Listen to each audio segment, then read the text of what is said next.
September 7th, 2016 edition of the Chanhassen High School podcast, a bi-monthly podcast for the Chanhassen High School community. In it, we provide information about our school, remind our most important stakeholders about upcoming events and activities, as well as highlight the great things our students and staff are doing together. Lastly, it also provides me an opportunity to speak about the why with regard to many of our unique programs, offerings, and initiatives.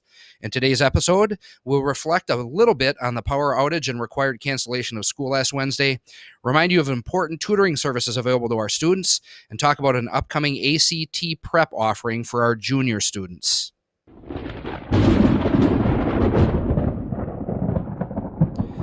So, what is the real story with our cancellation last week? That's a good question. Actually, electricity is something they don't teach in principal school, so I spent some time with our head building engineer, Steve Maleka, to get the facts put into easier terms. Here's the gist of what he shared. Lightning struck the ground on the morning of Tuesday, August 30th in the vicinity of the baseball and softball complex. Because of the level of ground saturation, the charge traveled to the wiring that feeds those complexes from Chanhassen High School, and it shorted the system. Now, you might say, didn't we not have school on Wednesday? You're correct. However, we had some issues on Tuesday morning as well. Tuesday morning, we were able to get the system running again before school started so that we could have school. And at that time, we weren't aware that it was anything other than a power surge or a brief power outage. The following morning, Wednesday, due to the previous damage, the system finally shorted out completely.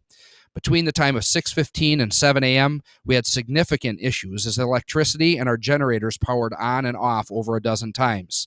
Now, I'm no expert, as I shared, but trust me, that isn't a good thing, and we did risk significant damage to our generators and the power infrastructure to the school if we continued to try and fix the situation without identifying the specific cause of the problem.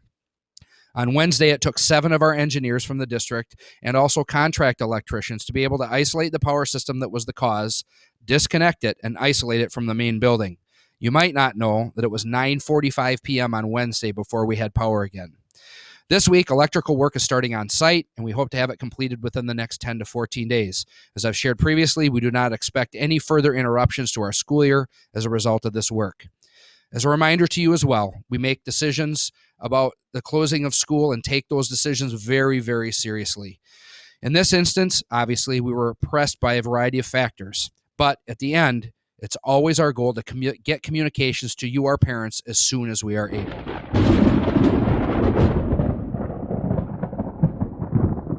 Where can students get help during the school day? Outside of their normal classroom teachers, the garage is a one-stop shop for students to receive help from either a qualified student tutor or a staff tutor.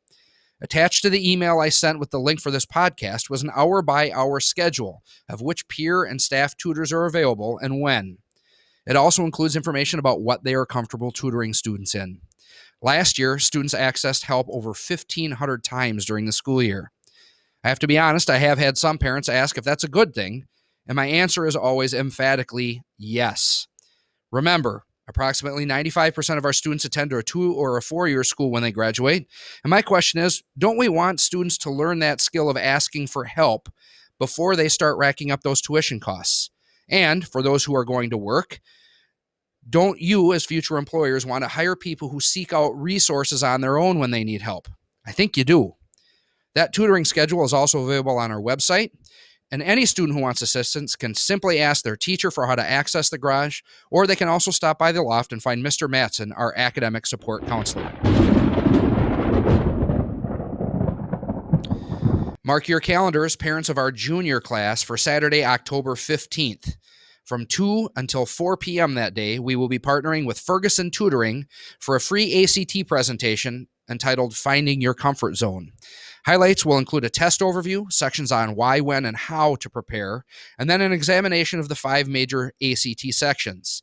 That examination will include how the exam is scored, and also talk about the section structures of the English, math, reading, science, and writing tests. We do plan to offer a similar session for current sophomores sometime in the spring. Junior parents, you should expect to receive an invitation to RSVP toward the end of the month of September.